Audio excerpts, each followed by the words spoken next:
แต่ยังบอกอยู่คอน้ำ2 ล้านแล้วเนาะอันนี้เฮากับมาซอยน้องเพิ่นนะทางซอยน้องเพิ่นได้ดู4 ล้านเหรอฮะ4 ล้านได้4 ล้าน4 ล้าน4 ล้าน4 ล้านปุ๊บเรามีเท่าไหร่สั่งมีเงินอยู่30 ล้าน30 ล้านมันก็ต้องค่าตั้งเสาเทคานอีกดิบ่พอดอกแต่ว่าการนี่เสาดินบ่มาเข้ามาเบิ่งเนี่ย เขามาเบิ่งหักกันเมื่อกี้นี่เขามาเบิ่งนักอยู่นักเลย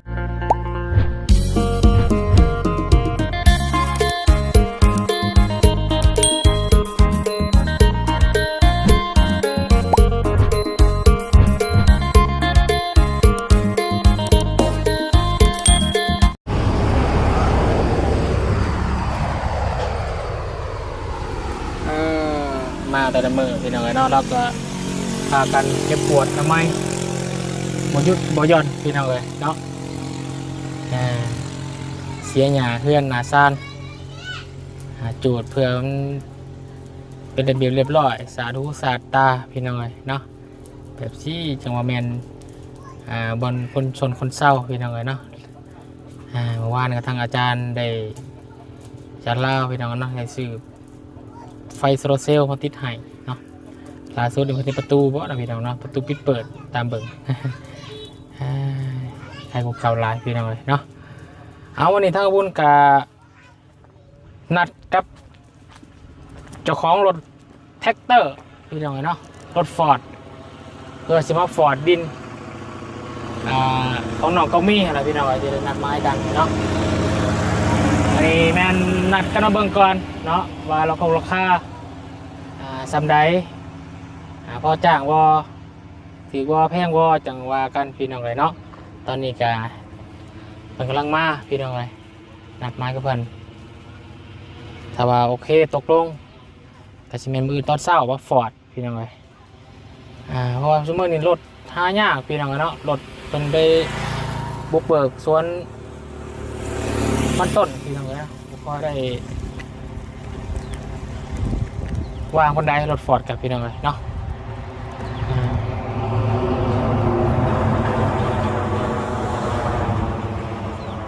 ฟอร์ดทงเสียมันเท่าไรพี่น้องเลย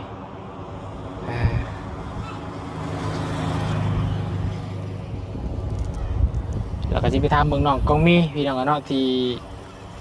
รถฟอร์ดมาเบิ่งแล้วบ่ที่ว่านัดไม้ก็พอกันเนาะมาแล้วบ่พี่น้องทุกวันจักได้เจ้าที่เจ้าของรถที่ท่านน้องกองมีเพิ่นต่อเองเนาะเพิ่นก็จะมาเบิ่งมื้อนี้แต่บ่ฮู้มาหรือบ่ส่วนเจ้าของคนต่อไปนี่แม่นสิมาต่อจักหน่อยเนาะนัดกันกำลังมา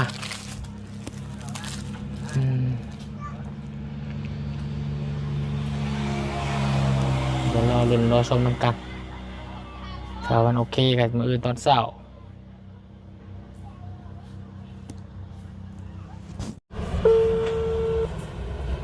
โทรนำอีกก่อนพี่น้องเลยมาแล้วบอกนั่งคอยถ่ายอยู่ท่านนี่ก็ได้พี่น้องจะพ้องดินโทรนำเพิ่นอีกก่อน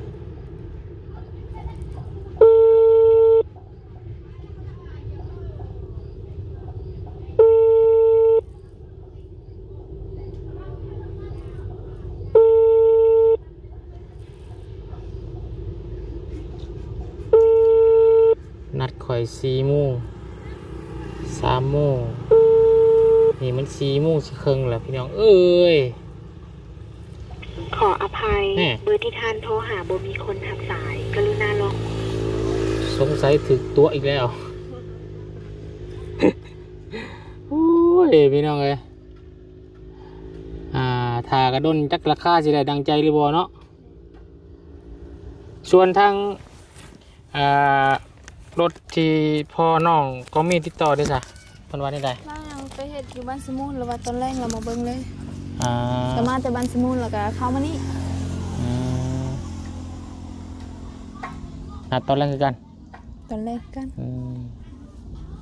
คือมาพร้อมกันอีกซะเนาะมาพร้อมกันเขาบอกคือกันหมดจังไงเพราะมันก็จะ แพงเกินไปที่สำเร็จซื้อเนาะ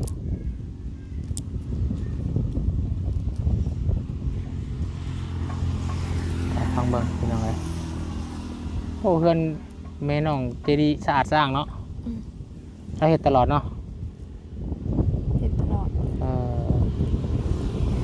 อยู่ซื้อแล้วครับพี่น้องเลย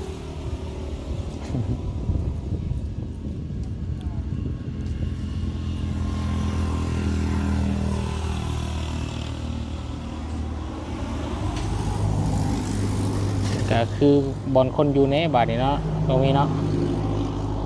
สาช่าง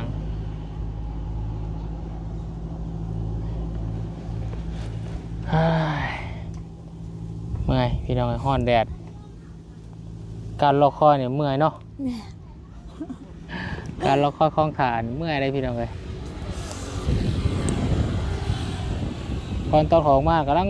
เสียออกไปกำลังแล้วเวียกเดี๋ยวถ่ายอยู่ทางเขาบ้านเลยว่าสัน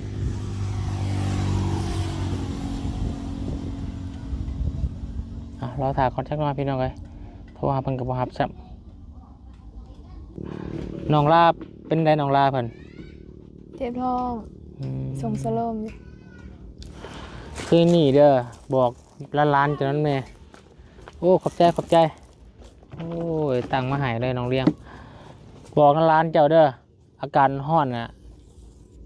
พอนแน่กินเมี่ยงนะมักตลอด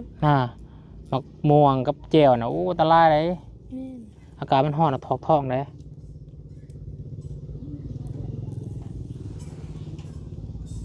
ถ้ามันกินดีกินดีเลยพี่น้อง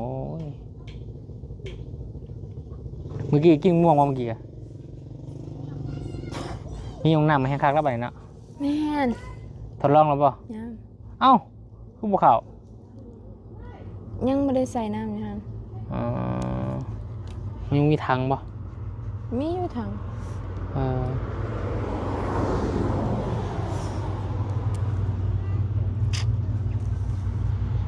นะรอถ่ายพี่น้องเลยพี่น้องเลยเนาะซีเมนต์ขั้นนี่แหละพี่น้องเลยเจ้าของรถฟอร์ดแท็กเตอร์เนาะโอ้ยไกลบ่มาไกลบ่บ้านแก้งไม่ใช่ชุกข่อยอยู่บ้านแกงกัน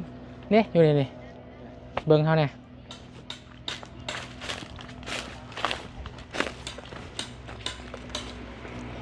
กวดลงมาเทิงมาทมเนี่ยนะสิปูเคลื่อนอยู่นี้ปูเคลื่อนนะ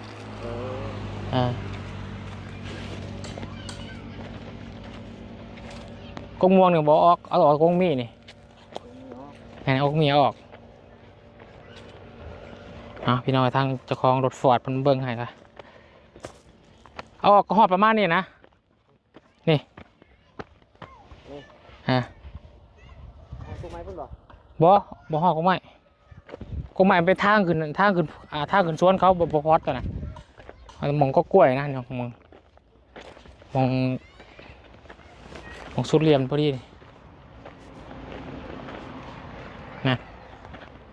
นี่บ่ประมาณนี้แหละ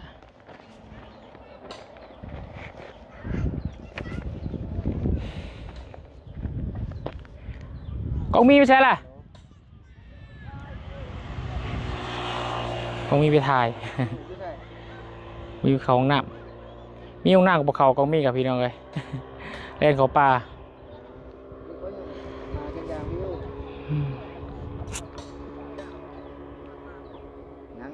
มันสรุปเบิ่งน้ำกันพี่น้องกันสิเท่าไร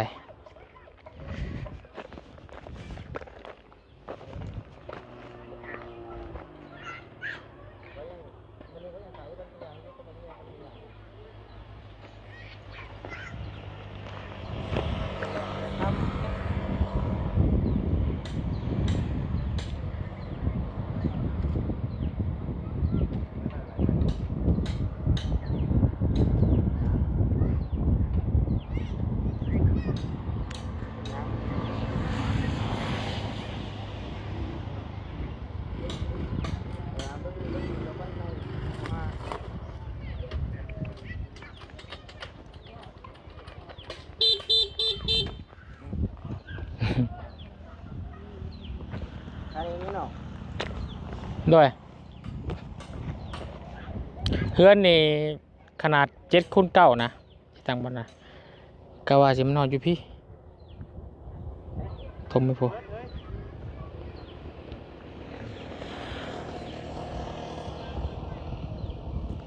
บ่ฮอดเราก็มองเนาะ มอดห้องสนกงมีนะกงมีเนี่ยตามออกเลย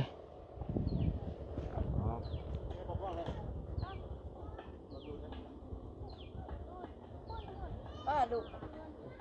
ตั้งโน่นนี่นี่คุยพอดีวันนี้ยานมันแบบยานมันพูเนี่ยยายบน ไอ้ดิมีลงไปห่มพุ่น นี่สิทั้งลูกสิกวดลงพุ่นกวดลงพูกวดดินไปทมอยู่หมองอันนั้นทมอยู่ลุมพุ่น แล้วแต่ลูกนะจะห้องเลือกแม่ช่วยจ้ะพอดีบ่นี่จะมาเที่ยง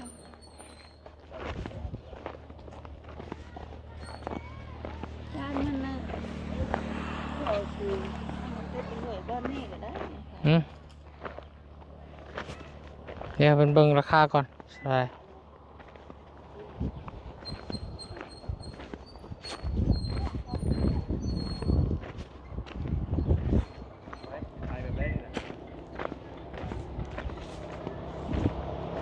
ไถลงมาถมบงคุ้มน้องกันแล้วปะบุญเลย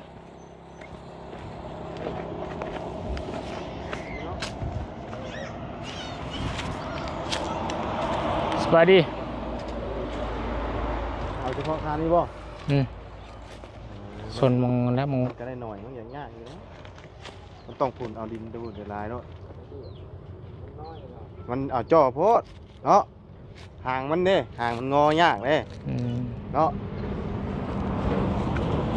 เดี๋ยวก็ไล่เพื่อซ้ำว่ารถเจ้าเฮ็ดได้หั่นแหละถ้ามันเฮ็ดยากก็ยับเอาไว้อีก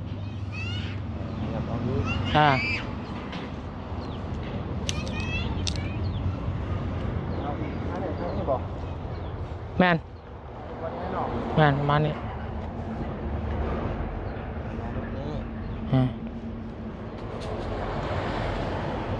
คุณเอาคารถไปให้ได้เอาเนาะเอาซ้ำค่ารถเฮ็ดได้หั่นแหละมาบ่จำกัดนะแบบกว้างออกไปแห่งใดแห่งดีเห็นนะ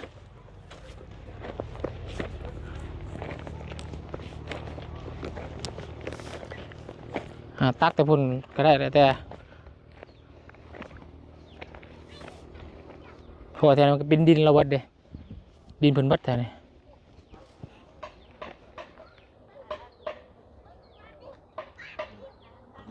แม่น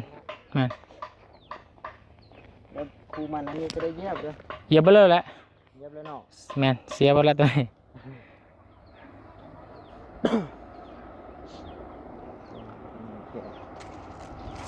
คุณเอาทางไปเลยบ่มันเฮ็ดเป็นอันลงทางเลยบ่ว่าบ่เฮ็ดมันต้องใส่ท่อได้ตัวนั้นใส่ทางเนาะมันยังบ่มีท่อเด้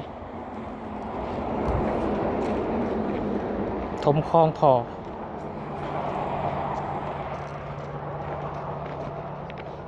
เวลาดินมาป้าไว้ที่นี่เนาะแม่นป้าดินไว้คายแล้วคายฟังนี่จะประมาณจะใช้เท่าไรจะอายบาเท่าไรประมาณ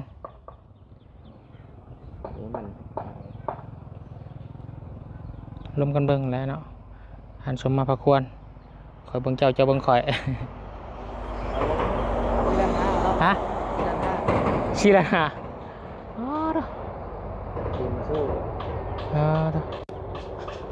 4 ล้าน5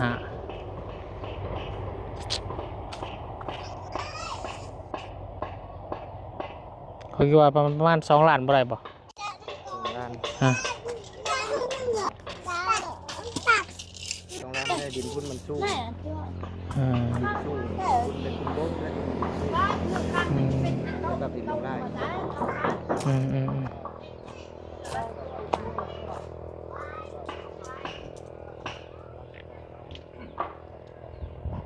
เดี๋ยวถ้าเจ้าของดินมันมาก่อนผู้สาวเด้ผู้สาวเด้ผู้สาวสดด้วยไว้นะกงมีมาต่อน้ำผู้เบาแน่นี่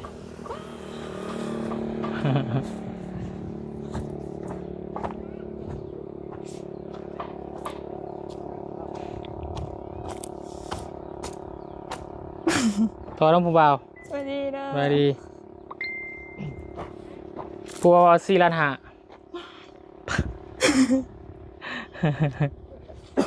ว่าจะขอน้ำเพิ่น2 ล้านเพิ่นว่า2 ล้านเราดินตัวนั้นมันสูงแล้ววะมันกวดลงหลายเติบ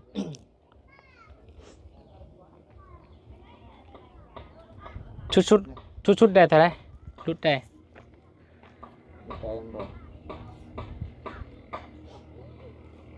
อยู่คอน้ำ2 ล้านแล้วเนาะอันนี้เฮากับมาซอยน้องเพิ่นนะทางซอยน้องของเพิ่น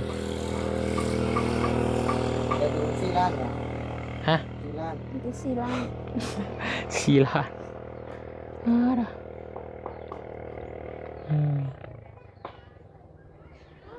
นักเติบเลยเนาะเขาไทยเขาต้องแบบตรงนี้เป็นโศกแล้วเนาะโศกแล้วเลยเนาะ เป็นกระทั่ง เป็นตัวฟัง คุณสู้ไหมคุณกระทั่งสู้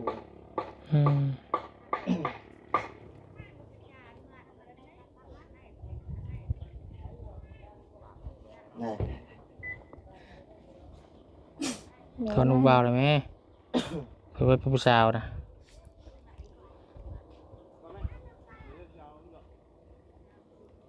4 ล้าน4 ล้านบานใจ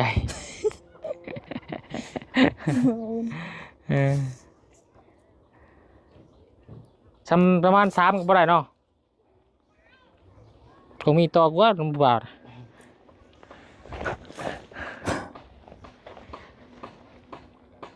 ทำอะไรทำ4 ล้านแล้วไม่ได้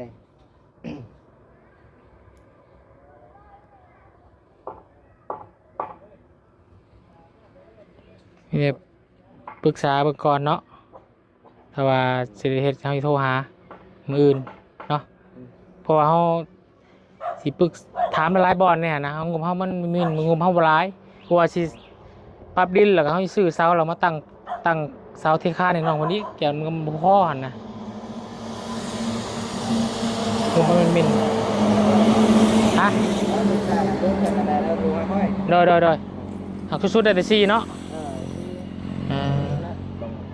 ได้ กันก็ลองหาเบิ่งรถไม้อีก ได้ แต่ว่าไล่ขึ้นมา คือกัน ขอบใจหลายฮะ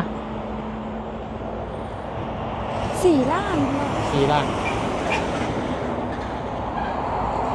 ถามเบิ่งรถแรงก็ ฮะ ถามรถแล้ว ถ่ายบางรถวันแกงย่างอีกเนาะมันเพิ่นมาจากบ้านสมุนปะมาแวแล้วก็มีแต่ว่า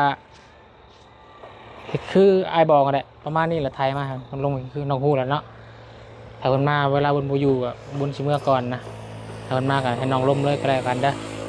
แต่ว่ามันรุดกว่าเราก็เอาทางนี้แต่ว่ามันพอสำคัญก็เอาพวกนี้เนาะ เด้อ เพราะว่าเนี่ยลงพันน่าจะได้อยู่3 ล้านก็บ่ได้เนาะเพราะมันก็สูงอยู่แล้วว่าเนาะ สูงอยู่ สูงมันถมลงไปเลย คันว่ารถตัวได้กระแพงให้เราปรับบนนี้แล้วตั้งบนนี้ก็ได้ ฮะปรับอยู่เทิงนี่ แม่ ตั้งอยู่เทิงนี่ ถ้าเราบ่ได้นะให้เราปรับอยู่ทางนี้ กวดมันเพียงเนาะ เด้อ ตั้งอยู่เทิงเอาบ่สูงขาก็น่าเฮือนเนาะ มันขึ้นมาพูกันเลยเพราะเขาตั้งเฮือนอยู่สูงแหละคุ้มไม้ของอ้ายนี่ในอนาคตภายภาคหน้าเนี่ยเฮือนเจ้าอยู่สูงกันบ่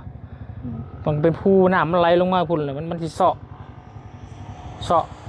เพื่อนนอนนะมันสิเจือนลงเพื่อนน่ะสิเพ่เพื่อนน่ะสิยุบนะประมาณแล้วมันต่ำอยู่พุ่นแค่นี้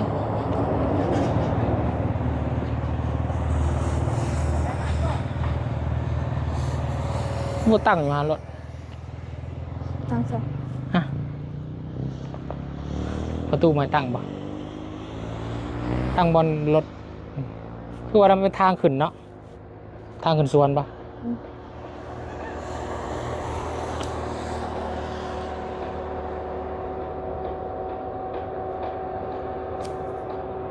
ตั้งบอลนั่นก็บ่ได้เนาะบอลเหล่าเนาะ ไป ปีนี้มันเสียงบไปลายเลยเนาะ4 ล้าน 4 ล้าน ลองปรึกษาทางพ่อเบิ่งเด้อ เบิ่งข้างรถตอนนั้นของว่า4 ล้านคือกัน อืม ลงมันพอก็ พูดทางพ่อเบิ่ง พ่อบุญเหยียบมันก็แล้ว ว่า4 ล้านก็ซื้ออุปกรณ์ก็ได้หลายเติบขอลงเบิ่งน้ำพ่อเบิ่งบอลเหล่าเด้อเป็นของอ้ายบ่ลองแบ่งสิแบ่งให้อ้ายบ่ จ้ะ อืม บ่ฮู้ ตั้งอยู่นี่แบบต้องปรับคือว่าแล้วมันต้องปรับหลายเติบ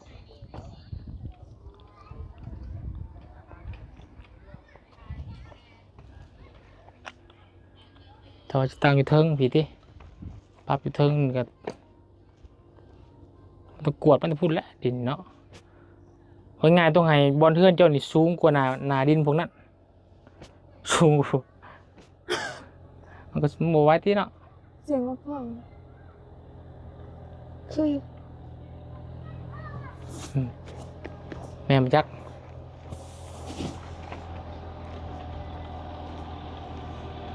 แม่อะไรแม่อะไร แม่น โอเคมาแล้วแท็กเตอร์โอ้ว้าวแม่นปะแม่นปะแม่นเราจอดอยู่แล้ว เราจอดอยู่แล้ว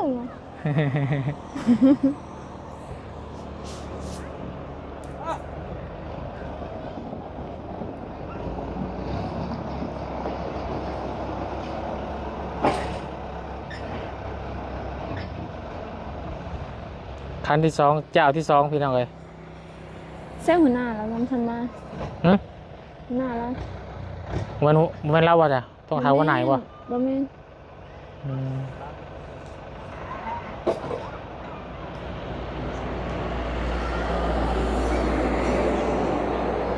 มาลุ้นบนกันเจ้าที่สองเขาจะเอาน้ำที่เท่าไร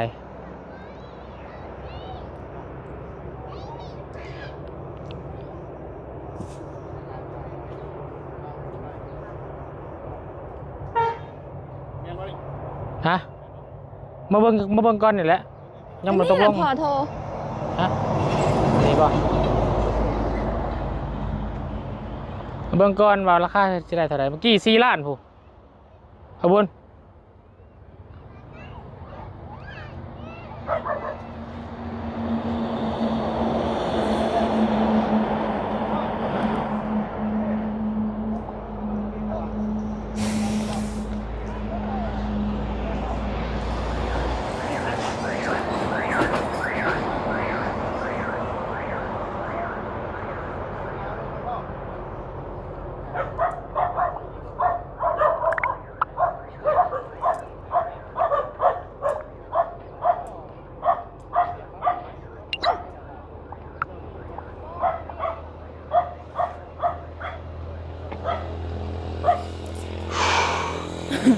ได้ยินแม่บอกว่าเมื่อกี้นี่ยันตั้งเฮือนอยู่ในคุมมันก็ยันคล่ำแล้ว ฮะ แม่ คลัมบ่เอา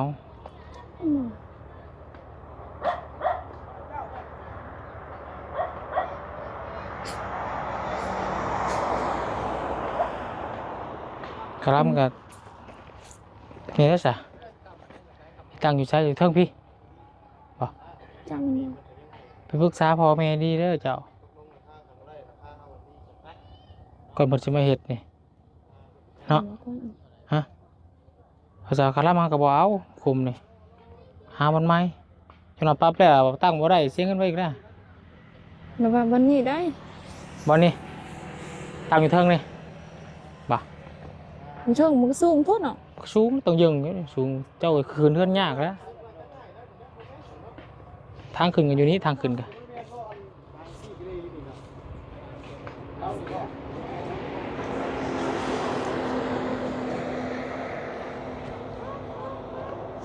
มีแต่ถ้าว่าคาร่ำกับล่มไหม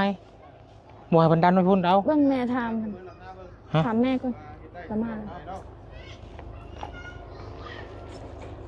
ก็ต้องรถไปยังอยู่ลุมหมดไทยเอาอยู่เทิงอยู่รถไปยัง ว่าฉันแล้วบุญเลย เนาะ แม่มาจะมา สบายดีเด้อเนาะ มาดี สบายดีเนาะ แม่ อยู่บ้านบ้องอยู่บ้าน ครับพี่ อยู่บ้าน ดูทีดู รุ่นนี้ลูก เพราะเมื่อกี้น้องก็มีว่าเสียว่าสิดุดบุกตั้งเสาอยู่หันตั้งเฮือนอยู่หันบงคุ้มหันบาดนี้ทั้งแม่น้องก็มีว่าญาติว่าตั้งคุ้มอยู่หันน่ะเพิ่นถือคลัมเพิ่นว่า นายหน้าตังตั้งกี่ตันล่ะ ปรึกษากันก่อนดีๆแล้วจังเฮ็ดตั้งเฮ็ดได้ วันไหนพี่ พวกอยู่เทิงแล้วเนาะกูถึงเทิงมันสูงพอแล้วเนาะ พวกอยู่เทิงบ่สูงบ่เอาน้ามันไหลมาได้ซั่นเนาะน้ามันไหลมาเทิงเด้ น้ำมันเจ๊สิไหลมาน่ะ เอามันสูงกว่าหมู่ ไหลมาเห็ดคลองลงยังหักแล้วไปวุ้น ซอคองก็เนาะหลายผ่านปีมันก็เซาะ เออ ตันไม่ให้มันเปียก นั่นเด้ตันจะมาไฟมากสูง สูงก็สูงประมาณพอดีนี่กว่านี่ก็สูงพอ สูงพี่มันขักบนไดพ่นเราอยู่พ่นกันข้ากี่เธอใช่ก็ได้ อืม เพียงเลยเพื่อนจริงเลย เอาอันนี้กันตามใจผู้เพื่อนนั่นเราเล่าชีวิตพี่น้องเนาะ ไอ้ผ่านยังบ่มา เอากำลังปรึกษาราคาบ่ได้บ่กินนี่นะ ไปถาม 4 ล้านไว้ เมื่อกี้นี่เขาว่าอยากได้4 ล้าน 4 ล้าน เรามีเท่าไหร่สั่ง มีเงินอยู่30 ล้าน 30 ล้าน มันก็ต้องค่าตั้งเสาเทค่านี่เด้บ่พอดอก นี่ชาวดินบ่มาเข้ามาเบิ่งเนี่ย เขามาเบิ่งหากเมื่อกี้นี่เขามาเบิ่ง นักเลย เอาคันนี้ ค่าเพื่อนนี่ก็ตามเอาคน จิตั้งอยู่นี่บ่อืม แม่ตั้งที่ไหนเลยจะนู่นเลย ชุบเจ้าร่วมไงลูกร่วมกันแหละร่วมกันครั้งแน่แหละ หน้าบางนายตั้น อยู่ เนาะ ไสล่ะ เทิบเอาอันเทิบดินจะไหนน่ะอย่าเทิบกระไดจะไหนน่ะ เพื่อนนี่ทางที่ต้องตั้งยอดเลยพี่อยู่แล้ว อืม ก่อนเป็นเสาไฟฟ้านี่ อืม กี่ปีเบิ่งแต่ทีเอ็ดทางเด้อันนี้เขาต้องเบื่อนะหมดนะ แล้วแต่ผู้อยู่ได้แล้วปลุกให้ขึ้นชุบเจ้าอยู่ได้แล้วแต่เฮาบ่ได้ได้ เพราะว่าเดี๋ยวนี้สิบ่ให้อยู่ในเนี่ยนึงคนนั้น ไม่วันไหนพอดีฮะ ไทยนี่แล้วจะเป็น คันเห็นเพียงวันนี้พอดีเนาะ บ่บ่เขาจึงเรียกเขาดินเท่า จิตั้งอยู่นี่แล้วจิทมอยู่หั่นบ่ แต่ว่าได้กับปากที่ เอาเด่น ปากที่ผม ให้ตัวนี้ลงๆนิดนึงเนาะ เขาว่ามันเขาว่าเขาหลับลงไปตมคุณได้หลายเติมแล้วว่าเขาเสียวอยู่พี่ตั้งเพื่อนน่ะเขาเสียวสูงจำได้ล่ะครับพอเขาว่าจะมันสูงมากว่าอยู่ระดับต้น อืมต้องดันออกมาแต่พุ่นแล้วพุ่นเนาะ ตัวนี้ก็ไม่สิเต็ม ต้องอยู่พี่แล้วมา ดันไม่ได้นะถึง ปล่อยกันสิตกลงปล่อยกันสิตกคุมแล้วปล่อยกัน ได้เบาเนาะ พี่เรียกว่า จะตั้งจะตั้งลงเครื่อง เอาอยู่นี่เนาะมีแต่ดันทุบทมลุมตั้งเฮือนอยู่นี่เนาะ ได้ตั้งตู้ไปได้จ้ะ ฮะ ตู้ไปได้ ยาวมาไว้ มันยังบ่ไหว จะมาตั้งอยู่พี่นะต้อง ตามเลย แม่น ต่ำประมาณ ตามให้เนาะก็บ่เนาะคือมันคันตามประ แม่น เพราะว่าพอดี มันจะ เพียงเนาะ 4 ล้านละไรก็กี้อันไหนละอยู่วะ ทั้ง เดี๋ยวแล้วก็ ทั้งเจ้าของอ้ายฟอร์ดเพิ่น ไม่ได้วันไหนมาทุ่มนี้ น้ำแบบเพิ่น เขาหาหัวหน้าบ่เออ ในบ้านเพิ่นก็ให้ประตู อืม บ้านของมาบ้านของ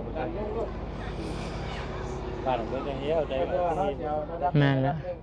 เนาะช่วยเพิ่นนึงเนาะแค่นี้ ช่วยอัน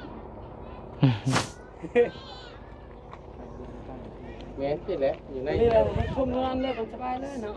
ตั้งเลือดกระบอกนี้มาให้มันทุ่ม เป็นดุดมาไว้ดินโอ้นั่นมานี่คุมงานเลย ปลามันไข่นี่เพิ่งได้มาเนาะ เอาขากบมันเล็ก ปลาตัวใหม่มานี่ นี่แหละการเล็ก ถ้าเอาดินนี่ได้ไปตั้งได้ ต้องเอาตัวนี้แล้วลงไป ถ้าว่าดันนี่ลงไปได้ที่เพื่อนลงมากไปเบิ้ล นั่นเฟ้เนาะแล้วจะเป็นปลาพี่ตาจ้าอันตาเนาะ เพราะว่าดินมันไม่ได้เน่นเลยนี่ บ่มีตู้คือบ่เพราะว่าในโลกมันจะขักข้างเราฮะดินไผ่ โกงไปเยอะไปเยอะอย่าจังบนนี้ เหมาะแล้ว เดี๋ยวยามมันไกลกันโหดเนาะมันบ่แคมทางเนาะ บ่แคมทาง นี่ตั้งบนรถมันจะได้นะตำค อันเตะ ถ้าทางขึ้นนิ่งไปหรอเล่นก็ได้ที่ทางเนาะ ำแล้วว่าเป็นบ่ได้นะตั้งบนอันนั้นบนระเบาจัดรถ ประตูเพิ่นว่าย่านว่าผู้ใหญ่ใจดีเพิ่นมาจอดอยู่หัน พวกม่วงเนี่ยเราเอาไว้เป็นห่มเพื่อจะดีมากได้น่ะไว้จอดห่มชนเงาหรอ ใช่ไปนะจอดเนาะ นี่ก็ผู้ใหญ่ดี ผู้ใหญ่จะดีได้ขมุ้ยผู้ใหญ่จะดีนี่ไม่ได้เห็นได้นี่ นั่นนะ เห็นชาวเด้อนี่เด้อผู้ใหญ่จะดีได้นี่ เหมาะเลยนะ มีท่าถามเบิ่งเด้อเขาจะนำเท่าใด เอาหน้ามันมาก่อนหน้ามันจะมาเนาะมาวันนี้จะได้เงินก่อเลย อืม ดึกดีอันนี้ ถึงก่อแล้วให้จะได้น้องให้ได้น้องเพิ่นสำได้แล้วบุญเลยเพราะว่าทาง มาเต็มระบบบ่ บ่ทางผู้ใหญ่เพิ่นก็ว่าอยากยังบ่ได้ก็ตั้งเสาเทคานให้น้องเพิ่น เป็นฐานไว้ก่อน เป็นฐานให้น้องเพิ่นไผบักหน้าให้น้องเพิ่นขายมันขายหยังเอา โอ้โหนะเงินก่ออยู่มันนักอยู่แล้วเขาก็มันแพงอยู่ ตัวก่อนเฮ็ดทุกมื้อนี่ก็คือตัวเอาเนี่ยแพง เคยพูดเคยซื่อ ตามได้เจ้าจ้ะ สิได้ฝากน้องก็มีต่อเพิ่นถ้ามันได้ราคาจะได้ก็ส่งหาหน้าบ่าวเด้อ เดี๋ยว มีผู้เป็นช่วยไม่แก่ พอเจ้าน่ะเรา4ล้านเจ้านี่บ่เจ้าเท่าใดถ้าวันเอาแพงกว่าก็เอาเจ้าพุทธถ้าถือกว่าเอาตัวนี้ มันดื้อกว่านี้ เนาะถ้าว่ามันซ้ำกันก็ อุ้ย แล้วแต่น้องสงเขามีเจ้าคนใดเสียคนพอเจ้าติดต่อก็ได้บ่เป็นหยัง เร่ง บุญบ่สิเลือด แต่งงงเองไม่โตพี่ ต่อเด้อ เมื่อกี้ไปใช้มาเมื่อกี้นี่ ขนมใช่ไหม ไปถ่ายห้องน้ำก็มีอยู่ นี่นะบ่าวบุญ มันได้ใส่น้ำ ยาเราไปทายยี่คืนมันก่อน ว่าไงยิ่งล่างก้นบ่เป็นยะ เอาขอไม่เนี่ย ฮะ โอ้ยยังมากดผมเป็นป่ะ ล่างก้นบ่เป็น โอ้ย แม่นบ่เอาทอดน้ำผ่าปิดปากเนาะโอ้ดีใจบ่เห็นมันเขียวบ่ได้เด้เนาะดีเนาะ เดี๋ยวแม่เด้อพี่ได้ให้เจ้าของคนมาล่ะถามเบิ่งราคาถ้ามันได้เท่าไรแล้วก็ให้ท่านน้องก็มีโทรหาวุ้นเด้อ สบายเลยครับคนละเราสบายยืนมีทมอยู่นี่เลยสบายผมเลยนะปวด เนี่ย เอาลงไปทมขี้ดินอยู่พุ่นเลยมันนักเนาะได้สบายปวดคนมันลงเนาะ เด้อ ปวดได้ยังเอาไว้ขี้ดินเขาดุดโอ้พอแห้งนะเอาเนี่ยว่าจะแพงนะเอาลงอยู่นี่เลยลงปากนี่ โอเคพี่น้องกันเนาะกับประมาณนี้แหละเด้อเนาะทางวุ้นก็เอาเบิ่งทางน้องก็มีเรื่องรถฟอร์ดเนาะแล้วก็เรื่องต่างท่าทีเพื่อนทางความเร็วที่ว่าจะได้เนาะตั้งอยู่ทั้งสูงเลยพี่น้องกวดลงมาถมอยู่นี่แล้วก็ตั้งอยู่พุ่นเหมาะบอลด้วยจะได้กับวุ้นกับอิงตามเจ้าของเพื่อนเนาะเจ้าของดินคือน้องก็มีพันอะไรพี่น้องเลยเนาะเอาก็มีที่เป็นสะพานบุญให้เนาะแล้วก็แนะนำซีเนี่ยถ้าว่าเพิ่นโอเคนำก็โอเคถ้าเพิ่นโอเคก็ตามใจทั้งคนอยู่พี่น้องเลยเนาะเฮาก็ปลุกเคลื่อนตามคนอยู่ผูกอูตามผู้นอนสั่นพี่น้องเลยเนาะจะได้ก็จะว่ากันพี่น้องเลยเนาะคลิปนี้บุญขอลาก่อนแล้วไปหากินข้าวกินน้ำกันหิวข้าวบาทในพี่น้องเลยเนาะพอกันคลิปหน้ากันแล้วกันเด้อสบายดี